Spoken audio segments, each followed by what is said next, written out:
we can start. Good news that we can actually fit in this room. This is the lecture on high performance computing for physical systems, summer semester 2024. It's the second year I have this course here, and about myself, I am Daniele Bernardini, joined the TUM a couple of years ago. I'm not an academic, I'm not a professor, so don't call me professor. I'm actually coming from the industry. I'm a former developer, architect in software, and for data processing, data mining, and machine learning. This course is about high performance computing, first and foremost, and for cyber-physical system, meaning that we will encounter problems that you will encounter if you work with a cyber-physical system, like communication, data processing in parallel, for example, because you want to extract data from a sensor, and at the same time you want to process the data, and you want to activate something as well. So I will try to go a bit fast at the beginning, but I'll tell you more about later. On the syllabus, first I want to do some admin. Unfortunately, Lucas could not join us today, but this lecture is actually a part of two sets. One is the lecture, the other is the lab.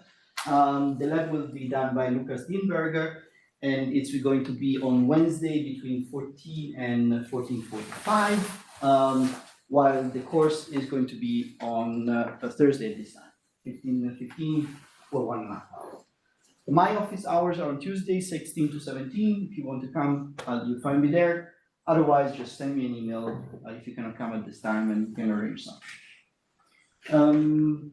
What you will do in the lab session is basically practice, in particular for this beginning of the course, where we go pretty fast on the Python basics. You can then review those in the lab session and have Lucas explain to you if you have some doubts about what we discussed in the lecture. Later on, there will be a project. You're supposed to work on a project, either by yourself or in two. And this will also be done mostly during the lab session, the discussion about the project and how to do it, and explanations, or in the office hours. What else? Of course, we'll use Moodle for everything else. So assignments, there are very few, but just the project basically. I will post the recordings of the lecture onto Moodle, so you can look at them again if you are in doubt, and the slides. And I'll also post the lecture notes, which I will try to keep up to date. Grading. The project is pass or fail. It's the first step for the grading. So if you do the project and it's a pass, you have access to the exam. The project is due on the 30th of June, so that we have enough time to grade it before the end of the class. And the project's presentation is during the lab session. So it will be an extended session, which will take a bit longer, and you will present your project in front of your peers. Basically, a demo. We expect a demo of what you built. The final exam will be later after the class is over in August. It will be a written exam. It will be open book, so you can bring whatever you want, just not electronics. We don't want you to use ChatGPT to answer our questions. The coverage is going to be over everything that we discussed, possibly except the last couple of topics which are more advanced, like distributed computing on RAID. But everything else is game. The project is something where you choose your topic. If you don't have any idea, ask for advice to me or Lucas, and we will guide you through choosing the topic. Again, should be related to high performance computing, whether it's with cyber-physical systems or not. It's up to you, but it could be a simulation, it could be parallel computing, it could be something related to machine learning, up to you. You can do it alone or in group of two, again, up to you. And we don't expect a report, but we expect really lifetime, something that works, right? Because you're supposed to learn to program in this course. Your code will be submitted in Moodle so that we can review it, and then you will present the live demo in the lab session. Reading materials. The lecture notes will be in Moodle. Again, we don't go in updates. They just cover all the subject that we discussed. They are not the greatest, but that if you need some narrative, there's probably better books, like the Python Crash Course by Eric Matthews, and the others here. I mean, except for the Guide to NumPy, all the others are actually available on already online. You should have access to your TUM account, so you can just read them online for free. This already tells you a bit what we're covering during the course, but there's also a bit more. So what we will do in specific during the course. We start today with an introduction to Python that we will follow on the next lecture. We will talk about metaprogramming and multithreading. Metaprogramming is a technique where you can actually intercept the creation of a class, not of an object, of a class, for those who know what a class is, and actually control its behavior. Threading is about running multiple things concurrently. By the way, who has experience programming here? All right, it's a good crowd. Who has experience programming in Python? Very good. Then we will take another lecture on 2nd of May, still on Python, and in particular, come in. No problem. And in particular, we'll talk about the global interpreter lock and how to deal with multiprocessing when you need to put in parallel processes that use the CPU, which we'll see it's not really possible if you use the driver. Then we have May, which is basically no lecture month. There are 2 holidays.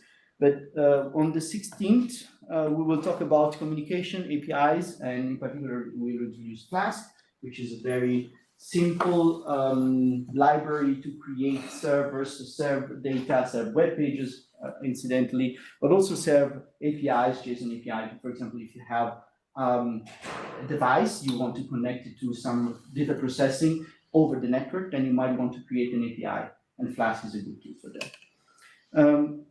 After that, I will not be here on the 23rd of May, but Lucas will be here and we'll do an introduction to ROS, the robot operating system. This is again about communication, and it fits very well in the discussion. Here you'll see a very specialized tool that enables you to communicate between different nodes that could be robots, could be processing unit, could be sensors, could be actuators of different kind, in a structured way and without taking care pretty much of the underlying deities. Then we'll have another national holiday on 30th of May, and we'll see again on the 6th of June. And the second part of the class is basically about numerical Python. So we'll talk about NumPy for 2 lectures. In between, we'll have a lecture by Ompeng, who's our PhD student here. By chance, we also saw that Ompeng covers HPC, like high performance computing. And we will introduce for you PyBullet, which is a simulation environment. You can use it with Python, and you will learn how, well, I don't know what you will learn because you will decide what to present, but I guess you will learn how to create a PyBullet simulation, how to create the environment for your own robot, and then to advance the time step and the physics inside, and to acquire data from that simulation to change on, to create a policy to change on real time the actuators according to your logic. So this is PyBullet. We will then talk again about NumPy. In particular, I want to show you in NumPy, because it's simpler, how do you manipulate multidimensional data. What is multidimensional data? Take, for example, an image. You have X, Y, and the colors, right? So you have a W by H by 3 tensor. This is a 3-dimensional tensors, or rank 3 tensors. And there's a lot of things, and a lot of neat things that you can do in NumPy with those tensors. And they are also very important for the next topic, which is TensorFlow. Not by chance, it was called TensorFlow, which is basically taking NumPy and making it efficient when you run it on GPUs, on your NVIDIA GPUs in particular, but also others. For example, runs also on the Mac Metal underlying libraries. We will see some applications to deep learning. I'm still not sure in how much depth we can go there.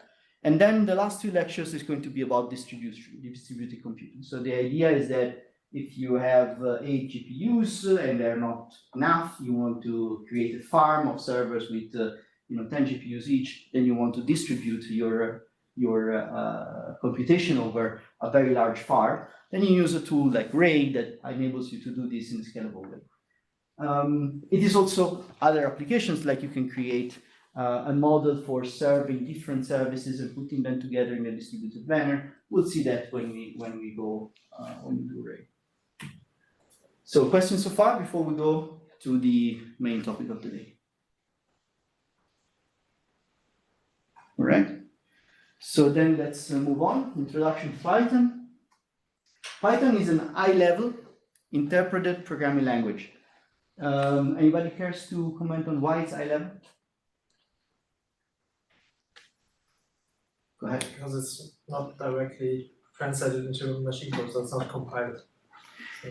That would be interpreted, right? And usually when it's interpreted, it's also high-level. I agree with you. But high-level in this case means also something a little bit more precise, like you don't do memory management, for example, right? You don't care on which register you're saving your information. If it's really low-level programming language, you might have access to that. You don't have access to the hardware, basically. So you focus on the problem at hand, and the rest is done for you behind the scenes, right? So, for example, a low-level programming language is C, where you have to malloc every time you use a variable, and then you have to dealloc. It is widely used for web development, data analysis, and machine learning. It is a fact, but I think that the reason why it's widely used is because it is intrinsically simple, and it lets you really focus on what you're doing. And if you don't need, let's say, the capacity to interact with the hardware in a very detailed way, it's really a very good language to program. And yeah, it's known for simplicity of easy use, dynamically and loosely typed. Now, this is also important. Python is not like JavaScript. It's a typed language. If you try to add an integer and a string, it won't work. It will fail. It will error route. But it is dynamically typed and it's loosely typed. You don't have to declare the type of the variable when you create one. It will do it for you. You can assign to a variable an integer, and then next line you can assign a string to the same variable name. It will just cope with it. Interpreted, as we said. And the most important part about Python is that it has really an extensive standard library and even larger set of third-party libraries for almost everything, at least when it comes to machine learning, or almost everything you need to do with service physical system. For some things, you still need C or C++. In most of the cases, you're fine with Python. This is something very funny. It's one of the also first Python PEP, Python extension proposals. If you import these in Python, you'll get the Zen of Python. And that gives you a bit of an understanding of what is the principle behind Python. And it is, if you want to put it in one single phrase, is basically that Python is your code is going to be more read than written. So you should keep your code well written so that people that read it understand it. And this is why this is all about how the code is written. So, for example, the beautiful is better than ugly, and explicit is better than implicit. Don't write code that is hard to read. Don't write code that is very involuted. Try to be more explicit, even if it takes a couple of lines of code more. I'll leave it to you to read it when you open a Python console and just write import this. So, Python syntax. Python has a very simple syntax. I mean, if most of you are familiar with Python, so I'll go very quickly. But basically, instead of brackets, you have indent. If you want to finish a scope, so end the function definition, for example, you just return to the base indent. If you want to keep writing in this function, you keep this indent at 4 spaces. And if you write inside the if, probably do this. If you write inside the if, then you keep a new indent, and until you're done with this, if you write at this indent, that's all. The rest is pretty much obvious. Now, you don't need to put ints about the types. I did it because it's good practice. But you can also write a function just by writing the parameters names and without saying it if you return anything or not. This is just some syntactic helpers for the editor usually to tell you if you're doing the right thing. Because if you then assign a string to A, the editor will complain, but the interpreter will not care. So if you can still define a column int and then assign a string, the interpreter will just comply with your wish. What is interesting is also how you find variables. It's just, you see debug equal true. This is a Boolean. I just assign it to debug without caring the type, the scope, anything. And the rest is just there. I can refer to this variable inside the function and just print a string if I'm debugging. Now, another interesting thing that we can see here is how to deal with string formatting. This was more complex before, but since the last version, few versions, you can actually use this format where you put an F in front of a string and then you use the curly brackets to put the variables inside. You can use some extra also filters, or let's say to format those variables, like to make it a number with 2 digits or anything like that.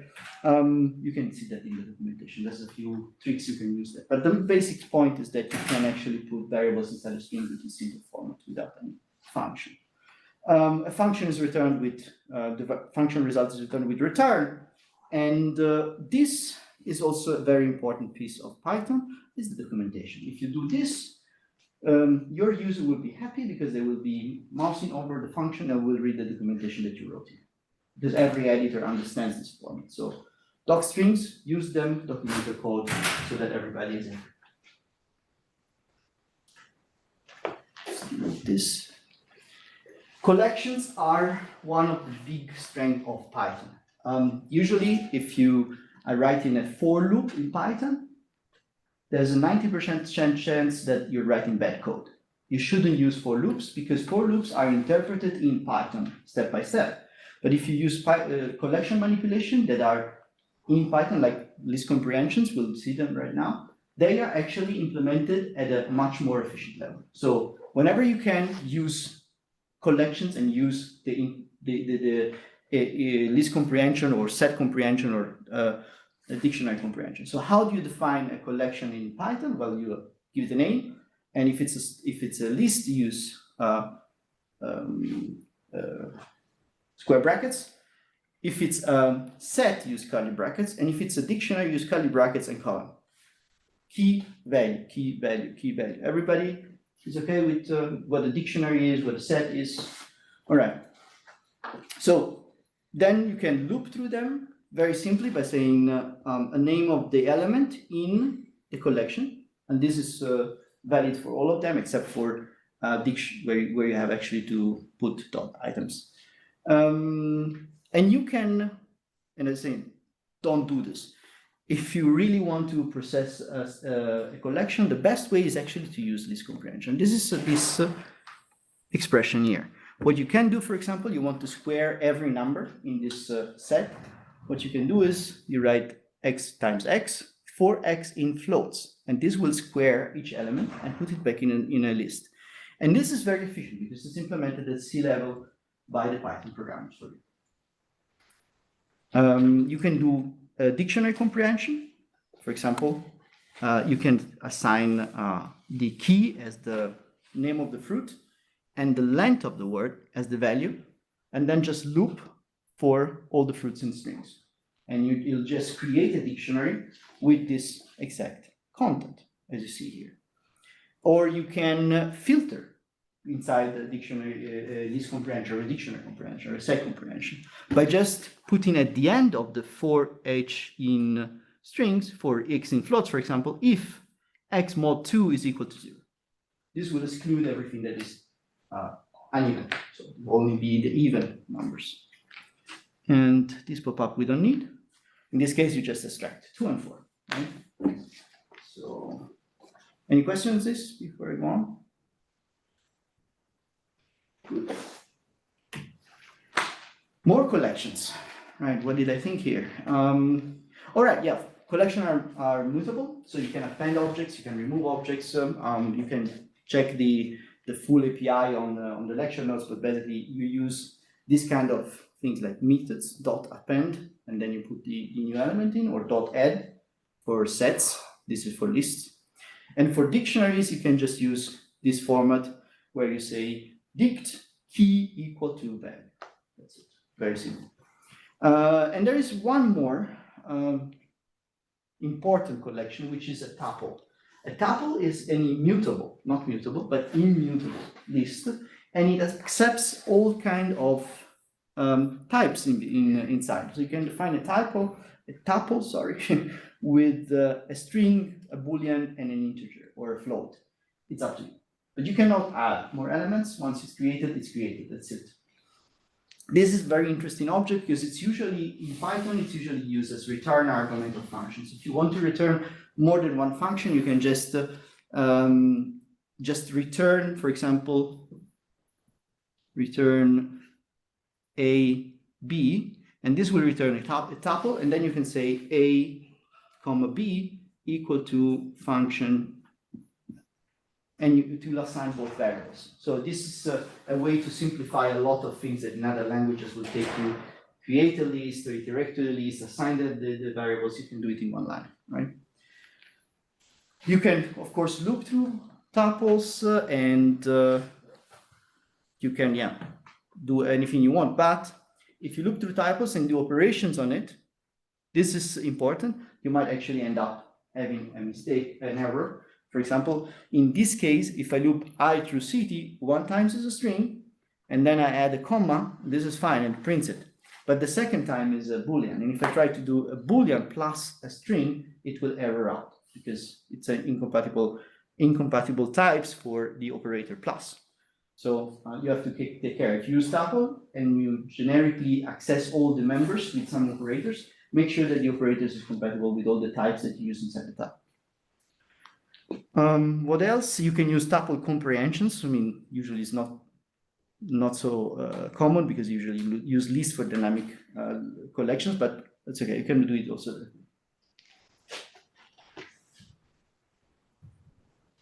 Hello.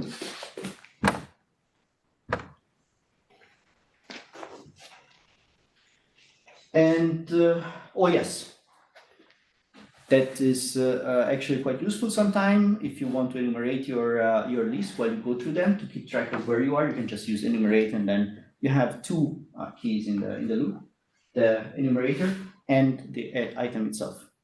And in loops, you can use continue and break to go to the next step or get out of the loop. That's it. As I said again, don't use loops if you can, avoid them. Use list comprehension, dictionary comprehension, and if you really have large collection, and when I mean large collection, I mean multiple millions of items, probably don't use Python directly to use it. I mean, if you have, for example, an image, looping through the pixel is never a good idea. Probably you should use OpenCV or NumPy or anything that has been already optimized for you to access that data.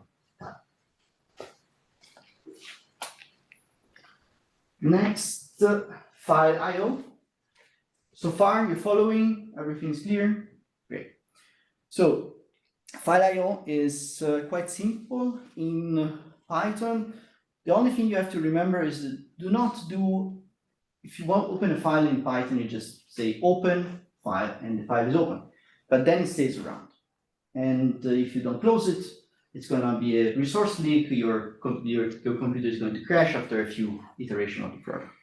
So what you want to do is you use this construction here with open, and then while you are in scope, the file is going to be open. When you get out of the scope, the file is going to close itself by itself. So you don't have to worry about maintenance. Right? So always use with open. You can open a file for writing. You can open a file for reading. In this case, I'm just writing this text inside the file, and then reading it by read lines, and then looking to the lines and printing. This will be what the output will be. You can also interact with the operating system, different levels. This is, for example, to remove the file. You can just import the operating system, and then it's here, right? Import operating system and remove the file itself. By the way, we haven't seen this before. This is how we import the library. Import OS, in this case, you can do it in the middle of a function, you can do it at the top, you can do it at the bottom. Usually it's done at the top so that people know which library you're using, but you can have cases where you want to do this dynamically and only import the library if you're really using it, because the library initializes some heavy machinery that you don't want to pay the price for unless you use that method. Okay. One important class of files is JSON files. For JSON, we have fantastic support in Python because you just can create a JSON file, JSON structures as dictionaries or lists. And then what you can do is you can use the library JSON to either dump this into a string or directly into a file. Again, with open, create an open handle for writing as f, and then you just dump the JSON into the file. You can, in the same way, read it with JSON load by passing the handle for the file. It will create a JSON object that you can then print out. So if you do this, you'll see that the string is the first print and the data gets formatted for you automatically. Also, again, something that is very common in Python, you just have an object. Usually you can just print the object and get the decent debugging information. You don't have to care about the formatting. Sometimes it's not the case, for example, with map or generators, because the map or the generator will take care of not consuming its data for you to debug it. So it will just give you the pointer of the generator to the memory, and that's it. But otherwise, you can just go ahead and print the data. Error handling. Exceptions are basically things that happen when your code encounters an error. And in Python, what you do is when you expect an exception, for example, if you are expecting division by zero exception, you use try. By using try, you put the code that is in the try scope on trial. And if it works, everything is good. If it doesn't work, it will execute this information after except and after the precise error that you have specified here. So if a zero division error happens, then it will execute this code. But if another error happens, like for example, I don't know, you have a 5 divided by a string, then it will be a different error. It will be that the divisor operator doesn't accept strings and integer as operands. Then this will not be executed. You could actually do except value type error, and then it will execute the rest of it. So you can actually specify what happens on different type of errors. And also finally, you can use finally, and then this code that you write here will always be executed. This is particularly useful if you're using, for example, I told you not to do it, but if you're using open file and then you execute some code and the code errors out, you might never be able to close it. But if you put the close here in the finally, then you always can do that. This happens, for example, it's very useful, for example, for database connections, or if you have any resource allocation that you need to clean up before you exit the code. Incidentally, also, this is a way to create a multi-line string. So if I print this, I can actually put everything in one line, and it will also include the new line and the spaces, right? So it will actually include everything that you write there. Error handling is important, so we're dedicating a bit of time on this. You can raise error yourself. I mean, in this case, it's kind of trivial because this would be raised anyway. But if you want to check for specific values, for example, if the type of the variable that the user has passed to your library is fine before it actually errors out in the middle of the computation, or you already have allocated resources from the database while you don't need because there is an exception, then you can do something like this. You can raise your own error, and the user, I mean your library user, the programmer that uses your library can actually check for those errors with try except. You can also create your own errors. I mean, your own exceptions. For example, this invalid input exception, again, pretty much useless because you have already value error. You can define it and then use it as you would use any other exception. Raise invalid input exception and just put the message in. And that works as everything else. What is important if you're dealing with exception handling, and you should always, is use existing exception whenever it is possible. Create your exception if your specific code some particular design properties that you want to maintain and you want the user not to break. That if he breaks it, that's an exception, or if some internal error happens and you want to explain them and there is no specific exception for that, create your own exception and raise them. And give always informative error messages. If you have programmed for a few years, you know that this is the most annoying thing ever. If you get an exception and it tells you something and it turns out it's something completely different that is causing the problem. And it did happen to me a few times. Python and Anson proposal. This is something that you will see a few times more. PEP 8 was one of the first Python and Anson proposals. It was the proposal for how to write good Python code. And I mean, basically, most of this stuff is now taken care of by the editor automatically. If you use Xcode, Visual Studio Code or PyCharm, usually you just press enter and the spaces are inserted for you. You don't even have to think. Use blank lines to separate functions, classes, and larger blocks of code. This is something that also PyCharm, for example, is complaining with me if I leave only one line between two classes or 2 lines inside a class, it's complaining. So it will guide you to do this. But this is important. Put comments in your code, use doc strings. This is not something where the editors will help you. This takes work. And usually something that might seem trivial to you will not be trivial for somebody that reads your code in 1 year. And while you think your code is actually written for yourself for now, it's not. It will find its way in the hands of other people, and some other people will then swear because they don't understand. So be meticulous in documenting your code. Good, use space around operands and so on. Name variables, function, and classes using lowercase with underscore. This is important because otherwise you don't understand if it's a variable, if it's a class. So the convention is that variables are lowercase and are separated by underscores. I mean, like name of the person is name underscore of underscore the underscore person. Choose explicit variable and function names. Again, name of the person and not A, right? Because A, what is it? Break down complex text into smaller functions. Very important. If your function is longer than a couple of pages of screen, you will not be able to understand it in one go. So break it down, encapsulate functionality, put it in your function, and test it independently so you can go on. And the next programmer that reads your code will be thankful. Use comments and docstring explain your code well. I think I repeated myself here. Avoid obscure and clever code construct. It's something, if who knows regular expressions here? Good. So don't use them.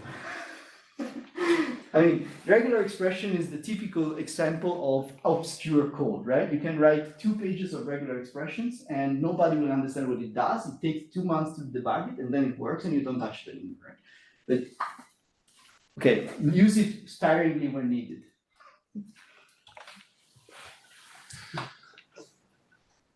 So, we talked about functions already, a bit more in detail. This might be something that you didn't see completely, even if you already experienced with Python. So Python has several types of arguments for its functions. There is the positional parameters, like this. Again, I put the hints at the type, but they're not required. You can just say A and B. And I know I broke my rule of naming parameters with A and B, but it's just because of the space. There is args, which is a special parameter, which is basically any further positional parameters that you put in beside the one that you named will land here. We'll see an example. And then there are keyword parameters, like for example, C equals 0 and D hint, this one. These are keyword parameters. Why they are keyword parameter? In this case, any parameter for which there is a default value is going to be a keyword parameter, which means it's a parameter that if you want to use it, you have to pass it this way by saying the name of the parameter equal to the value that you want to pass. But anything that comes after args is always a keyword parameter.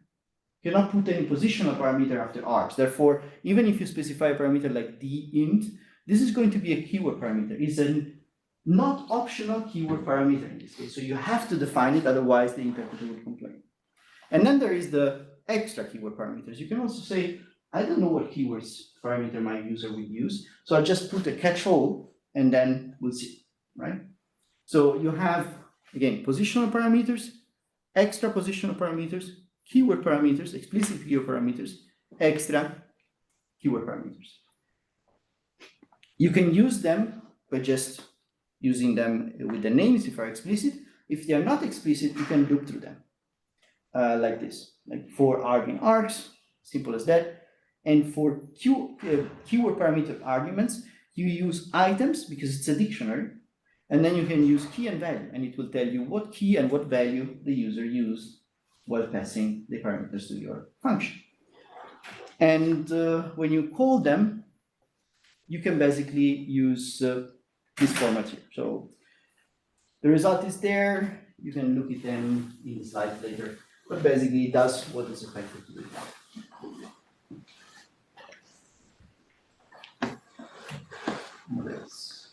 Scope, very important. All right, so this is also something that usually when you start working with Python, you ignore, and it kicks you then, it bites you then later on. Global variables, big don't do, okay? So you don't use global variables whenever you can because they're a big mess. But if you need to use global variables, remember that if you define, for example, x 0 here, and then you define x equal 10 here, and then you get out of this function, x would be 0 again, right? You cannot define, you cannot modify the global variable unless you tell it that the variable is really the global one that you want to use, right?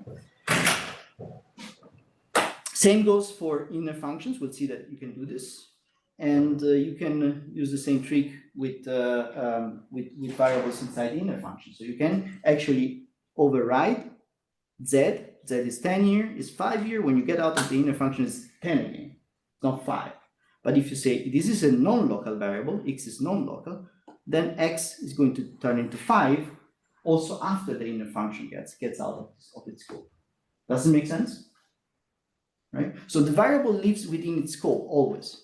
But you can modify the scope with using global or non-local to make it operate also on the next level or on the global level.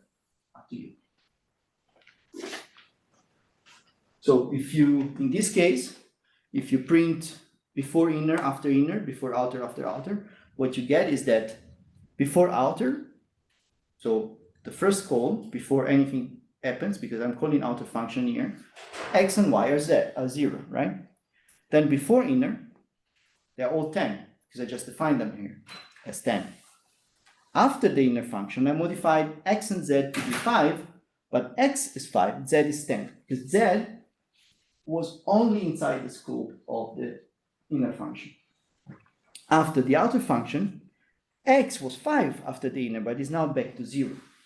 Because this non-local modifier only worked within this scope, not on the global scope. So when you get outside of this global, of this outer scope, you get back to the global scope. The only definition that counts is this one up here.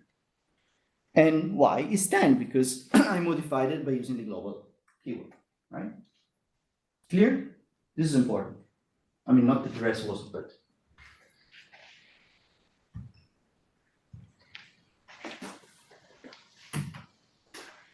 Functions and objects. Functions are objects. That's quite a difference with other languages. So functions in Python are first-class objects, like anything else, like a variable. You can assign them to a name, you can change them on the fly, you can do whatever you want. Classes are also objects. We'll see that next week. But for example, here I have a square function that just takes a number and squares it, and a cube function that takes a number and makes the cube. I can assign these two functions to a list, make a list of functions, square and cube, and then I can create a function that takes a function as an input and a number as an input and applies the function to the number. This is a higher order function. So it's a function that takes a function as one of the arguments. Does it make sense? Because functions are objects, so I can pass them as arguments, as parameters to functions, right? So I can also, no, that's the next slide. And yeah, it just works. It does what it's supposed to do. I can also use them, of course, in list comprehension. I mean, there's nothing new here. I can also use them. Gee, I lost the slide. Okay, anyway, let's talk about lambda function. I think, is it the next slide or? Anyway, I get confused. I thought, okay, never mind. I thought I wanted to show you how you can apply map to functions as well, but it's not there. I just thought about it. So lambda functions are implicit functions. You can define a function on the fly if you want by using this lambda keyword. And the structure is that you give it the parameters, x, y, column, and the result. So it's very simple. If you want to add two numbers, you give x comma y, and then x plus y is the result, and that's the whole function. You can use this as any other function. This is equivalent to writing def add x, y, and then return x plus y, right? This is exactly the same. The result is the same. You have a function add now in your scope, you can use it as a normal function as anything else. And this is really not how you use lambda. You use lambda in situations like this, where, so ignore the print list for now, where you want to map a function to a collection. So you have a collection of numbers, you want to do something with it, but you don't want to define a complex function because you just use it once and there. And it's simple to write, then you use a lambda function. Use a lambda function and you use map to apply that lambda function to all the elements in the collection. You can do this with any higher order function. Map and filter are also higher order function, are functions that take functions as arguments, right? These lambda functions. And you can use it, for example, with sort. If you have a list and you want to sort it, you can give as key a lambda function that takes the element in the list and does something with it and produce a value that then you use for sorting. Does that make sense? All right, so that basically all works. It's very useful, but don't abuse it, again, because your code shouldn't be obscure. If it gets too complex, define a function and use it properly, right? If it's just used once, simple and easy to read, then you can use the lambda function. Which brings me to the next topic, which is something I will talk just 5 minutes about now, but it's important for the rest of the lecture, functional programming. Now, the function that we saw modify sometimes objects. I pass it a number, the number might come out differently later on. For example, if I pass x to a function and then I do x equal to x plus 1, later on, after calling that function, and I look again at x, it's not the x that I pass to the function to begin with, right? Now, this is usually something that you will care. But you do care if you don't know what this function does, and it's a very complex function, and it's programmed by somebody else. Because then you pass it the object, you think it doesn't modify it, but then suddenly it did modify it. And it's very bad for readability. So what people are striving to do is to use pure functions. Pure functions are two characteristics. First one is they don't modify their parameters. They don't have side effects, let's say. So not only their parameters, they don't modify anything else. And they only act on their result, on the return. The second part of the story is that if you give to a pure function the same input, it will produce the same output, which is also important if you want to do some particular things like hashing, for example. If you have a mathematical construct, you're supposed to, it's mathematical construct usually, unless it's you're doing probability, usually produces the same output if you give it the same input. Let's suppose that this construct works for a couple of minutes to find out the output. Then a good strategy is actually to save the output, save the input and the output together, and the next time that you encounter this set of inputs, you just return the output. That's caching. You cannot do it if the function is not a pure function. It's not. It returns different results for the same input. Now, there are functions that are necessarily so, like if you want a random number, it cannot be always the same, right? But otherwise, it's a good idea to stick to this principle whenever you can. The advantages are not just reusability and easier debugging, which is the general advantage, but it will be very important when you start doing parallelization and distribution. Because if you have side effects, consider this thing. You have a big neural network, right? Give it the input and returns an output. If it doesn't have side effects, if it doesn't have a control variable that needs to update or anything else like that, you can just put it on one GPU, send the data, create a copy on another GPU, send also the data, and they're good, they're fine, they can run in parallel, right? But if it needs to update some internal status that is shared between all the instances that you're running, then you need to start thinking about who accesses that data, how they communicate, and so on and so forth. And it's not simple anymore, right? Plus, again, caching, if you have very expensive algorithm with very limited set of inputs, you will not be able to do caching if you don't have pure functions. So I'll leave it at that. We'll do now object-oriented programming and stick to this for the end of the lecture. We'll come back to this when we talk about in TensorFlow, about graph mode, and why you need pure functions for that. So, objects and classes. Who has done object-oriented programming here? Okay, so I'll go a bit slower.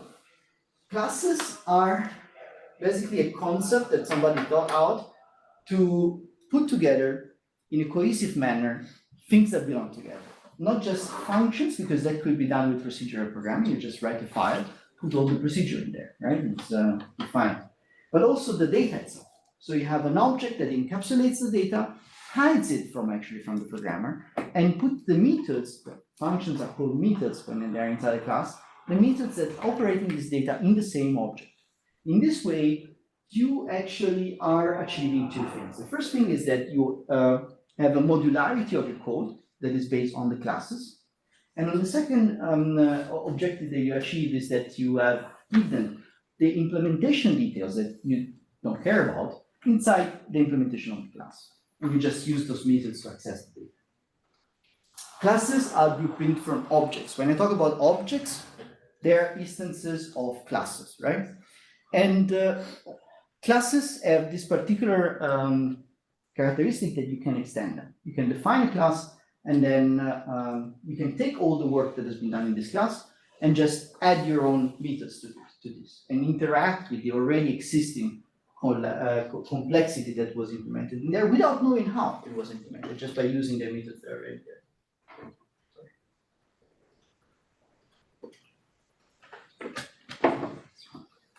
So let's see an example. A class in Python is defined by class, the name of the class, colon. That's it. The syntax is quite easy. If you want to define properties, variables inside the class that are connected to the object, like in this case, for each person, you define a name and the age that are specific to the instance of the class, then you will put it inside init. Init is a standard method. All these double underscore method are kind of predefined by Python. Go ahead. So what is this word, methods? Method. It's a function. Do you know the word in German? Methode? Methode. Ah, okay. I think it's Methode. Yeah. I've never spoken about this in German, so. Okay, thank you. So this is all the double underscore, also called dunder methods, in Python are predefined by the language, and you can override them to do something special with the classes, with the object, with anything that you're working on. So init is the most famous one because whenever you are creating an object, the initialization happens here.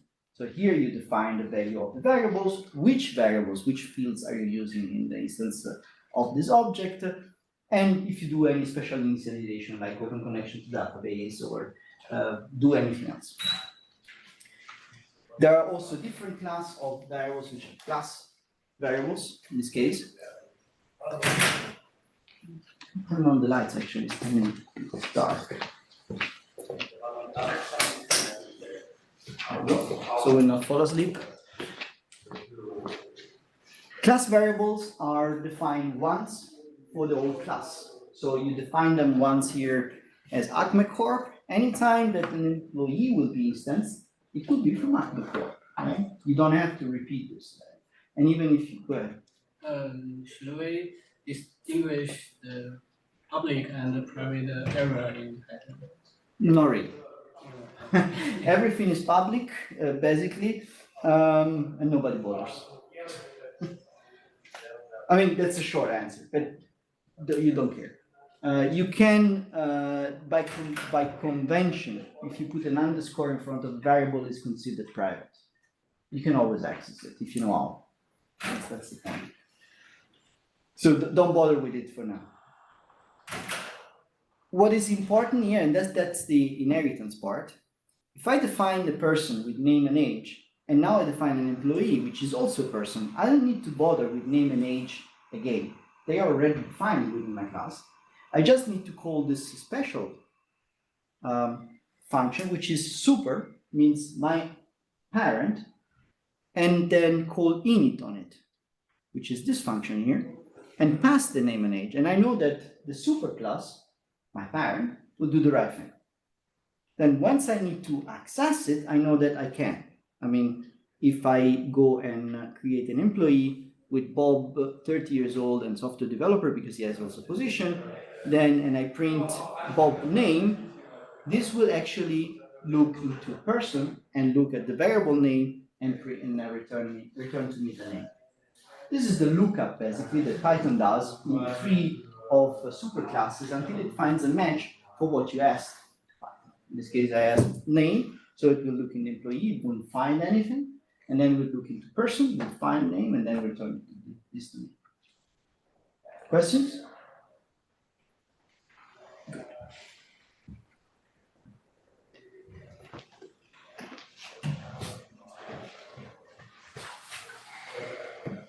Right, so you can also, I didn't write the rest of the class, it's the same as before, you can also overwrite methods. And here we see 2 things. We see another dunder methods, which is str, which is basically what will be used if you say print Bob.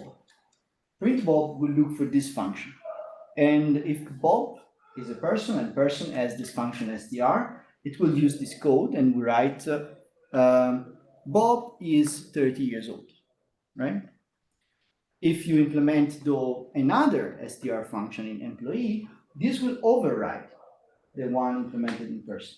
Because if you can always override your superclass by re-implementing the method and do whatever you want in there. And in this case, if it's an employee, we write Bob is a software developer at Acme Corp. Also here you see one method that changes the state of the internal state of the object. In this case, I'm just incrementing the age by 1. If you want to access your fields, use self age, and then you can modify it, and it will be stored in the memory with the object itself again, right? So you have this variable always at your disposal. When you're within the scope of the object, in a method of the object, you can always use object instance variables to basically do computation on them, print them, but also modify them, and they will be stored back into the object. Any questions here? Or clear so far? Okay.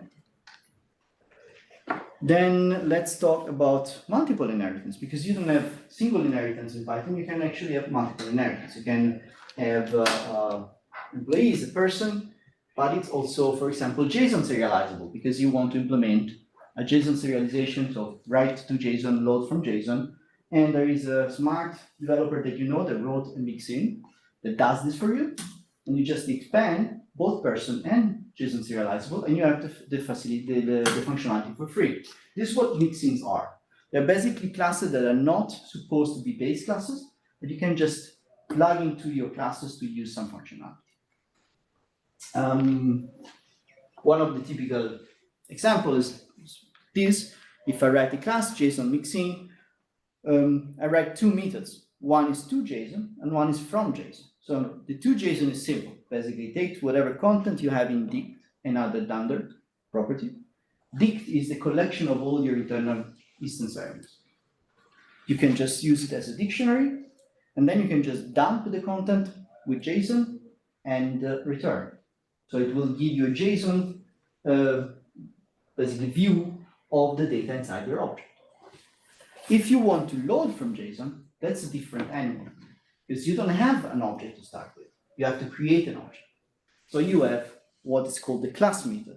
Now this is a bit more complex. So class method is something that it's not connected to an instance of the class, but you call on the class name. You use it like this, person from JSON, directly on the class name, right? And what it does is, if this mixin is used on inside person, I mean, if person extend the JSON mixin, then this argument, this parameter, CLS class, will be person.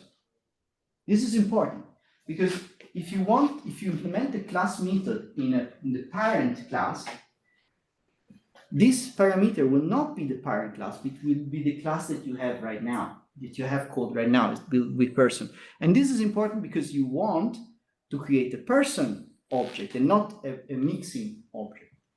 So you're using this this class parameter to invoke person on the data that you provide to the JSON, right? So there is a lot here to unpack in these 3 lines, okay? So let's go step by step. First of all, we define this function, and we put this funny thing, we'll see what it is, to say that this is not a standard method, it's a class method, which means that the first parameter is not the object, but it's a class. That's the first thing that's happening here. Then we just pass it the JSON data. Second part is the data. It's a string, right? So we load from the string the JSON itself, which is a dictionary. And then we use this double modifier. Where did you see this? The double star? You remember? Keyword. In the keyword arguments. Exactly. So this is the same double modifier, which turns this placeholder into a dictionary, and basically, or rather the other way around, turns the dictionary into a list of keywords arguments for my class initializer. When I call the class, when I call person parenthesis, I'm invoking the init of the class, right? So in this case, I don't call person directly, but I call CLS brackets, which means I call the initializer. So what happens is that this data is going to be passed like name equal Alice, age equal 30 into the initializer of person. And therefore, it creates an object of type person, right? That I can return. So this method, when I invoke it, it will create an object of type person and return it back to me. Go ahead. So I really have to watch out that the order of my elements in the JSON file are correct, right? So if I, for example, imported some other data bank and they listed as the most important parameter for a person their age, then all of a sudden I would have a lot of persons who are called 25 and 54 Good and question. have the age. That's not the case. Anybody cares to answer? What's going on? The JSON's already a dictionary, right? So JSON is a dictionary, it's not a list. So the function would be called like this: person, if I can write this, person name equal Bob, age equal 24. I mean, whatever that was. It was Alice and 30, okay.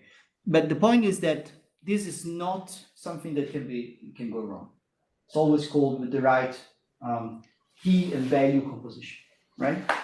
So no, that's not a risk. It works fine, and you can create this.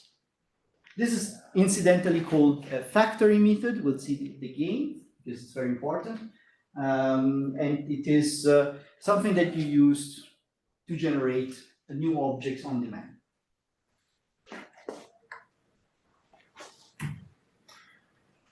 Which brings me to the last topic for today.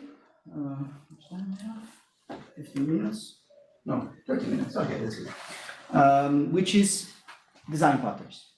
So design patterns are very important because they give common reusable solutions to common problems.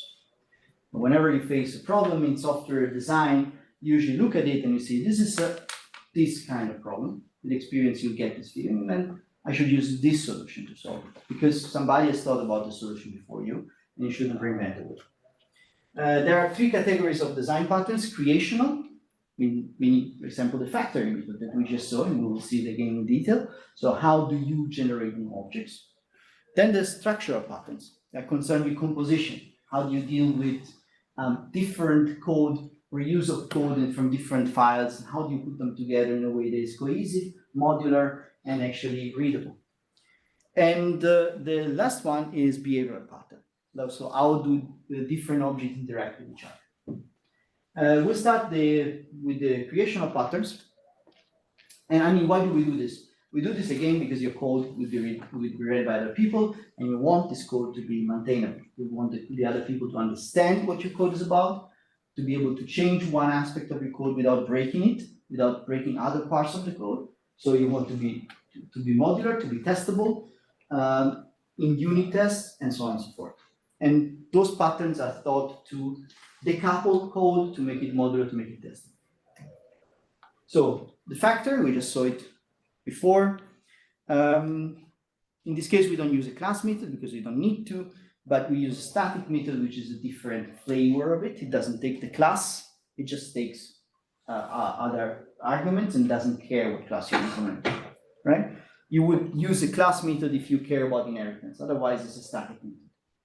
Static method is, again, like in the class method, is a method that gets called directly on the class name, not on the object itself, and you can return whatever you want with it. But in this case, what you do is you return, for example, in this case, a chart. So let's say you have a class, you're implementing a plotting software, and you have a class charts that has several methods for displaying itself, sizing the screen, and so on and so forth. These are common to all the charts, but then the implementation of the particular chart, of course, is specific. Like pie chart is not a bar chart, right? So you want to do some specific coding. What you do sometimes, you, instead of giving the possibility to the programmer to create a pie chart or a bar chart, because you want to hide the implementation, you want to make sure you want to change it you can change it in the future. You can change actually if you want 3 classes or 4 classes in dealing with this, or just 1. Then you just say, instead of using this, use a factor. You tell me which kind of charts you want, and I'll return you the right object. In this case, I have basically a lookup table, which is the simplest way to do this. And you tell me you want a pie chart, and I'll return you a new instance of pie chart object or pie chart class. That was it. That's basically the factoring method explained in 5 minutes. Why is this important? I mean, I think it's let's put it this way. You have a server physical system that has some connectors, has some quirks, some specific software that was written by somebody else. You want to create a driver. Now, you don't want to list in your software all possible drivers that you will ever use in the future, right? So you need somebody to call and say, this is the name of the driver I want, and my function should return an instance of the proper driver. How do you source it? What do you do to get it, in memory? That is your problem. But the interface to the user is, I want the driver for the RealSense camera, right? I don't have to import the RealSense libraries myself. Just give me the driver, and I can then use the data. But if you're using another camera, I get another driver. And again, I don't care about the details. So this is what you can do with the factoring. By hiding all the details, taking care of this behind the scenes, and then returning an appropriate class that implements the interface that you want with all the implementation that is required for your particular art. Singletons, other very used object. Now, why do you want a singleton? Let's say you have a resource that is, for many reasons, either single-threaded or that has to do resource counting in a specific way, like a database, for example, for connections. Or if you are dealing with a sensor that there's only one acquisition of electronics, right? So you cannot, create more objects that interact with the sensor and start messaging the sensor. Then what you want to do is you create a singleton. You create a class that can only have one instance and takes track of what's happening. So in this case, again, you use a factory method, but the nice thing about this factory method is it always returns the same object. It saves the object for the first time in a class variable, and then if the class variable is there, it just returns it. Otherwise, it's creating. And then if you create two singletons with get distance, guess what? This is true. Singleton 1 is equal to singleton 2. It's always the same instance because you return the same instance from the start. So what is wrong with this implementation?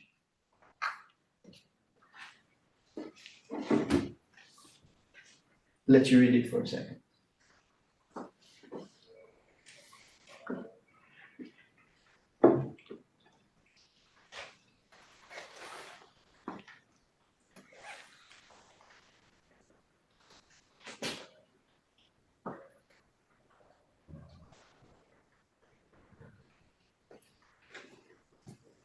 Any clue? Any ideas? What if you wanted to cheat and create another instance of your singleton? How would you do it? You can't just call it a constructor of the singleton. Yes, you can. You can always do this. Right? That works. How do you solve this? How do you restrict this? It's not simple without knowing the specific methods in Python to do it, but it's possible. And there is another implementation of singleton I wanted to show you, which is this. It's a bit more involved. And again, it's a lot more complex. You might want to take a look again when you're home at it, but we'll go through step by step. There are two dunder methods here. One is new, and the other is the good old init. New is a class method. You don't have to call the class method because Python knows that new is a class method, but it's a class method. And it intercepts the object creation. So it gets called way before init. And you can modify this and decide what to do with new. So in this case, I am checking if the class that I get here has an instance. And if it doesn't have an instance, I create a new instance by calling the super method of singleton and passing it the arguments that I got here. So in this way, if somebody calls singleton directly, will not get far because it will get here and then I intercept it. And if the instance is already there, I'm not doing this, I'm just returning the instance, right? So I'm done with this. What happens? Well, init doesn't know about this. So init, when a new instance is actually not a new instance, but it's an old instance, what will it do? Let's say in init I'm defining some variables. I'm setting the counters of the database connection to 0, for example. Now I create some database connections on the first instance of my singleton, and then I just write singleton again, brackets. What will do init? What will init do? After I call the initialization, what will be my database connection count? Will it be 2 or 3, or will it be 0? If I don't implement this, I mean. Any clue? It will be the default again, so It will be the default. Why? Because you're running in it, like add resets all the values. Exactly. So I'm doing the initialization every time I call the singleton. Even if the instance is the same, I'm running through init again. And this can cause all sorts of problems, I mean, inconsistency. So what you need to do is really to check that the initialization has not run. And if it didn't, then you can run it again. You can run it for the first time, otherwise not. This is a safe implementation of singleton. Once you've done this, there's no way around. I mean, there's always ways around it. It takes criminal intention. We start with the creation patterns, and we start to the structural patterns, decorators. We saw already a decorator, the class method, you remember? That's a decorator. Now, What is a decorator in general? Decorator is something that takes a function or a class and then changes this functional class in certain ways and returns a new object or the old object changed, and you can use it. Why would I want to do something like that? Well, it's very useful, for example, if you're doing, let's say, a web application, right? And you want to implement authentication. You don't want to, in every function, say, right, if user is authenticated, then this, otherwise return 404. So what you do is you write the decorator that's called authenticated, and this decorator does all the checking for you. And in the function, you just take care of the functionality, right? How is implemented? Well, for example, here I defined my addLo method decorator, which takes a class and just write class.lo equal to lambda self and a message. That's it. So it takes a class, it adds a method. This is equivalent to writing def lo inside the class. And the class has 0 parameters, just self. Self is a parameter, of course, and returns a string. That's all it does. When I do this, just implement the class with nothing. By the way, if you implement something with nothing, you have to write always pass, because otherwise the interpreter will complain. And you put this syntactic sugar here. We'll see why it's called syntactic sugar. When you then where is it? We then do this, print my instance allo, it will print I am my class, which is from here. By the way, this is another couple of dunder methods, class name. You can extract the name of your class from there. This here is equivalent to this.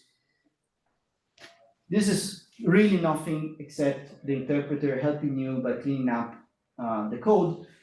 Because you could do the same by just defining my class and without anything, and then redefining my class 2 by applying the decorator to the class and assigning it back to the same name. And that is exactly one-to-one equivalent to this. Clear? Does the decorator function have to have this name add underscore name underscore method, or is it? Where? Sorry. I didn't understand the question. What do you mean? So does it have to be at hello method, or can you use another name, or is it? You can use any name you want. I mean, this is the same name as this. So you don't have to use add underscores. No, I mean, you have to use whatever you define the decorator with, right? Yeah. So you define your decorator as a function, and then you have to use the same name when you use it. That's all. Okay, so you just have to be careful that you don't clash with any other of the add. Yes, of course. I mean, if you obfuscate basically a system decorator, that usually it's very rare. Unless you start doing like class method or something like that, which should be suspect when you start, writing it already. Any questions on this? All right. Decorator factor. Now, of course, if you have a decorator, you have factors, you can make a decorator factor. What is a decorator factor? Let's say you're not still decided on what you want to do with your decorator. You can say the decorator actually gets a message, for example. It doesn't always print I am class name, but it prints something that you define in the decorator. And then you use it like this. Add custom method, custom message. So you pass them the message here as an argument to the decorator, and now this decorator will modify this class by using this variable that you passed it. How do you do this? Well, basically you have a double scope. So first you are at the factory level. Here you're still not doing the decorator. The decorator is this, right? You are creating a factory for the decorator by passing the message. Inside the dev class decorator, you're using this message, using it here, right? And then you're returning the class decorator at the end of the factory. So when you're inside this decorator, the following goes through. First, this will be called, the message will be passed, and the decorator will be created. Then the decorator is called, And the decorator will take the class that you passed it, this class now, and will decorate it with the new custom method and return the class. Okay, so it's a bit convoluted, but it works very well. And for example, here you could define if you have, for example, authentication decorator, you might define the role that you need to access this functionality, right? You don't need to write the decorator for every role. You specify a parameter, this is the role that you need, and then you just check for the role, or the list of roles, or anything that you want. Questions on this? Good. Proxy. That's another interesting concept. Now, sometimes you're, say, you have to access a database, right? On database, every time you access an object, for example, a person in the database, this might actually load quite a while, and for quite a while, and load quite a few data. So you don't want to, for example, if you want to list all the persons in your department, you don't want to read them all from the database. You just create a shallow object that just includes the ID of the person and doesn't load anything else. But when you access the name of the person, it does actually look into the database, loads it for you. You don't know that it did load it, and then it returns it to you. This is what a proxy does. Basically, it's a shallow interface to something that is remote, or that is high latency, and that you don't want to have it in memory at all time. So what I've implemented here is an example of how to build a proxy in this particular case, but this can be used also, for example, if you have a remote robot and you want to read the properties, or you want to cache the properties and validate them when they're not, they're not current anymore. And what you do is basically you have to take care of three things. First of all, the object itself. This is your remote object. Okay. In this case, it's a person class which has a fake latency. It waits for a second before giving you the answer. Then you keep a cache around and you keep a dirty flag. The dirty flag is there to tell you if you need to update back from the database or from your remote source. Why? Because if I update the name, for example, if I override the name and I write it to the database, I then basically, instead of writing it also in the cache and maintaining on two stages different data, I don't want to do that. Why don't I want to do that? Anybody has an idea? If I have some information, I want to write it to a database, why don't I just keep it around also in the proxy without checking it back on the database if it's correct or not? One could change. Something could change, first of all. Something could go wrong. I could get an exception on database while saving. So I need to take care of all the chain of the thing. The best thing you can do is just tell it, look, your local information is not good anymore. Just read it back from the database. So in this case, I avoid all sorts of problems. And this is what the dirty flag does. When I update the info, I write it back to the underlying implementation. I set my dirty flag. The next time I'm looking at my name, for example, I check if the name is in cache and it's not dirty. There, they can return it. Otherwise, I will have to update from the backend and then save it to the cache and then. Make sense? Okay, and it makes sense why this is important for cyber-physical systems? Because, I mean, if you have, for example, a large image set and you want to load it in memory, you don't want to load every pixel of every image, you just want a reference to that particular image, but then only when you ask for the pixel should be loaded, for example. If you're doing data mining with SQL, that's even more fitting, because you probably are using this behind the scenes. There will be some ORM, object relational management, in between that presents the data to you as objects, so you can use them in fancy ways, but behind the scenes there is an SQL database. And to do this, the ORM usually does exactly that. It gives you a shallow proxy that will fetch the data only when needed. Right? Hello? So, minutes. Behavioral, commands. Now, commands are, again, another typical pattern. We're covering just a few, there's of course more, but these are typical patterns that you find inside a physical system. For example, commands is something that encapsulates everything into one executable that you can send to a queue, and then execute when it's time. For example, in this case, if you have a remote functionality and a button, you want to assign the functionality to the button, you can create a command, give it as object, because every function is an object, right? Give it as object to the button so that when the button is activated, the function is called. And that function is a command, so it executes all the chain. It doesn't need extra link to the remote light bulb or anything else. It's all encapsulated in one function. And that's what you do if you want to schedule different operations in a dynamic way. You encapsulate the operation completely in one single function, and then you give it to whatever scheduling system you have. Right? Here, I'm going into detail because I want to cover the rest. Observer. This is one of the most important one. So this is also called usually the Hollywood principle. Don't call me, we'll call you.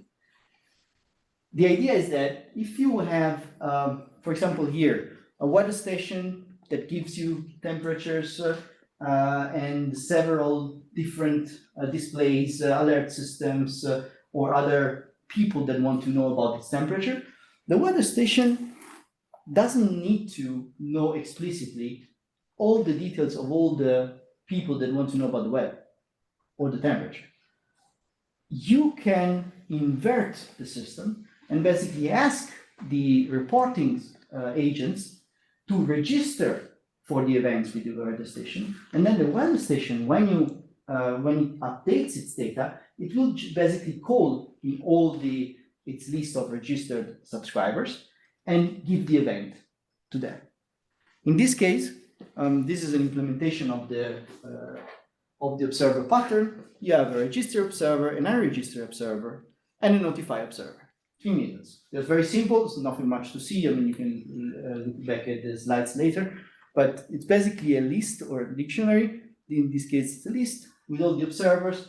Whenever you have an event, you go through them and you notify them. And on the other side, you just have the update method.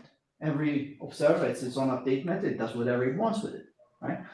What is the great simplification here? If I'm a library writer, I write this side of the story, the weather station. I don't write the users, right? So I cannot foresee how it will be used. By using a facility that gives you the possibility to register for whatever happens inside the library, you just invert the chain of command, and basically you create an abstraction from everything that's outside. You don't need the configuration files with all the details about how your library is going to be used. Just have a piece of code. If you want to use it, you register, and you get the result. When you're finished, you're unregistered. So very simple. And I think this is the last one, template method. Now, this is basically inheritance in the most useful way, my opinion. What happens, for example, if you have a simulation and you want to implement the time step? Time step in the simulation is basically the function that tells you how the dynamic of your system works. But the simulation engine has a lot of other methods that are implemented to set up the environment, to set up the physics, to take care of all possible other variables and so on, set up tear down, and other processing. But it leaves to you to implement one object. The rest of the implementation is already done. So this is, for example, our abstract class. Abstract class, by the way. For those who don't know this, it's an almost finished class. So there's a few methods that are not implemented. And it implements already, run the simulation, but it gives to me 2 methods to implement. Timestamp and is the simulation complete? So I can this way interact with the simulation by just implementing my 2 methods. What I do when I implement a function class like this is I implement my 2 methods. I don't care about the rest of the functionality because it's implemented for me. The rest of the functionality in the simulation will call my two methods to check if the simulation is complete and then to execute the timestamp by passing all the possible variables that I need. I mean, this is of course a very simplistic view of it, but it will pass me, for example, what exactly the time is, other variables that I'm gonna need for my simulations. Is this clear? All right. So I think this is it for today, and we are almost right on time exactly. So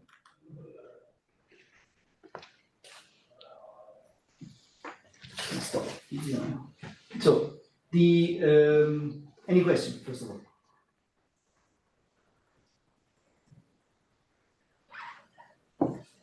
Maybe about the organization of the content, but will the labs already start next week? Yes. Wednesday next week. And they will always be presence? Okay. So from now on, we'll not have only presence, but the hybrid. I want to do the first in presence to understand how many people are actually in this class, because there were 40 subscribers and I didn't think there were actually 40 showing up. So that was the reason that I wanted to do this in person. If you, by the way, some organizational things that good that you reminded me. If you are on a waiting list, write me an email. And I will put you in as registered for the class, since we have spots, okay? The labs and the lectures will be in hybrid mode. The labs, particularly, I advise you to be in person, because otherwise it'll be hard for you to interact with Lucas, ask questions and so on. And the lectures are more frontal, and you can also look at the registration. It doesn't really make much of a difference, but to be remote for the lab is a bit of a waste of opportunity. But in case, if you cannot be, because you have a conflict, if you cannot be in the labs, there's always the office hours, if you have questions. Anything else? The presentation of the project, will that also be hybrid? Or will this... The presentation of the hybrid, the projects will really be in person unless you have a strong motivation to be there.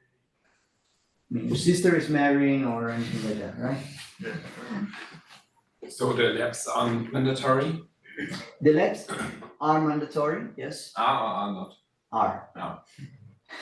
Okay. Because that's where you will discuss the projects, where you prepare it and so on. So It's an integral part of the lecture. Every week. It's Every mandatory. week. I mean, if you miss one, nobody's gonna kill you. But try to be there. Okay. Do you have like examples of what the projects typically are, just to get an idea of the scope of like of what something's gonna? So let me think. Last year we had somebody that implemented simulation of shortest path algorithm in NumPy. We had somebody that implemented the game of life, if you know what it is. So it's really up to you. Something that requires some parallel computing or some NumPy or some TensorFlow or some hyperphysical system, some communication. Really, what I want to see is that you took one of the topics that we looked into in the lectures and you implemented something that is interesting for you. So, because I want to see that you have developed practical skills in working with Python and with parallel computing, not just the theoretical part.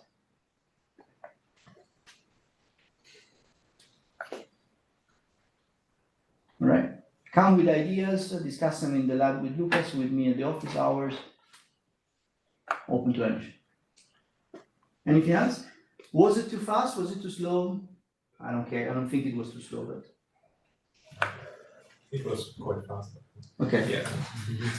Were you able to follow? Not everything. Not everything. What was difficult? What was maybe we can. It was just a lot of new concepts. Okay. Right? This class is going to be pulled apart in the next 2 or 3 lab sessions. This particular lecture, because it introduces a lot of concepts. So that's why be in the lab, because if we want to cover parallel programming, NumPy, TensorFlow, we'll need to make space for these topics at the end of the class by reducing the time at the beginning. But there are the lab sessions, particularly now that there is no project, because not able to start a project one day into the lecture. The lab session will be mainly used to strip down the details of the bone, and analyze everything that you have doubts about. So it'll be also driven by you. If you have questions, Lucas will explain to you all this in detail. Okay? And then there are the lecture notes, of course, and the book, and the office hours if you have questions. Next week, we will again discuss several aspects of Python. In particular, we'll discuss threading, why it's important, how you do parallel programming with Python, and we'll discuss a little bit of meta programming. So how to intercept class creation and to modify it, which you will basically not need to understand at the level that you can implement, something like that. But it's important to know it exists and what it does, because you will see it again and again in libraries. And if you don't know what it is, you'll find this meta, you don't know what's going on, you cannot understand what you're using of this library, why is it there? So I think it makes sense to spend half an hour on it. And then again, the next, the third class on Python, on pure Python, is going to be about multiprocessing.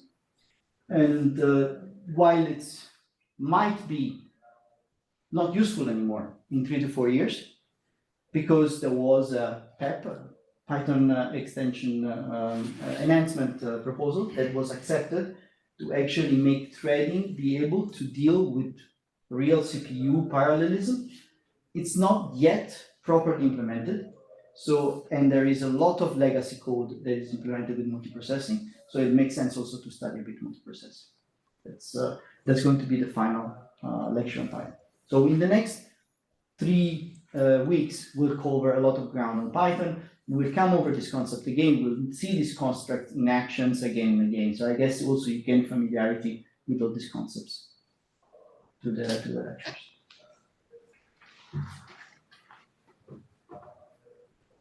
Good. There's nothing else. Thank you so much.